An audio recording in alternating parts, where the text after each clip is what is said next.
बिस्मिल्लाहिर्रहमानिर्रहीम। अस्सलाम वालेकुम। मैं हूं अली असगर और आप देख रहे हैं मेरा यूट्यूब चैनल। फैज़ाबाद में तहरीक लब्बैक के कारकुन और पुलिस आमने सामने और हाफिज साद रिजवी के साथ लाखों कारकुन मौजूद। इस वीडियो में हम इसी के मुतालिक बात करेंगे। नाज़रीन अकराम, जिस तरह इमरान खान साहब कोई लॉन्ग मार्च या धरना देते हैं तो उनके हवाले से यही कहा जाता है कि इमरान खान साहब डी चौक में धरना देंगे। तो इसी तरह जब भी तहरीक लब्बैक पाकिस्तान या हाफिज साद रिजवी कोई लॉन्ग मार्च करते हैं या धरना देते हैं तो तहरीक लब्बैक पाकिस्तान की मंजिल फैज़ाबाद होती है।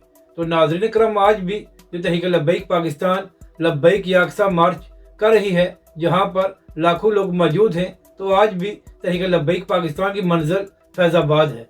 तो इसी हवाले से ये खबरें सामने आई थी कि फैज़ाबाद पुल को बंद कर दिया गया है और इसके साथ साथ पुलिस की भारी नफरी भी वहाँ पर मौजूद है। तो नाज़रीन करम, अभी तक जो तहरीक लब्बैक पाकिस्तान का मर्जी कंटेनर है वो तो फैज़ाबाद नहीं पहुँचा, मगर तहरीक लब्बैक के कारकुन फैज़ाबाद पहुँच चुके हैं। और नाज़रीन करम, जैसे ही तहरीक लब्बैक के कारकुन बड़ी तादाद में फैज़ाबाद पहुँचे हैं तो उसके बाद पुलिस रास्ते से हट गई है और तहरीक लब्बैक के कारकुनों को रोका नहीं गया, जबकि दूसरी जानब तहरीक लब्बैक के कारकुन रुकावटों को भी दूर कर रहे हैं। तो नाज़रीन करम, अब देखना यह है कि हाफिज साद रिजवी और तहरीक लब्बैक पाकिस्तान के कायदीन जिस कंटेनर पर मौजूद हैं वो कब तक फैज़ाबाद पहुँचता है।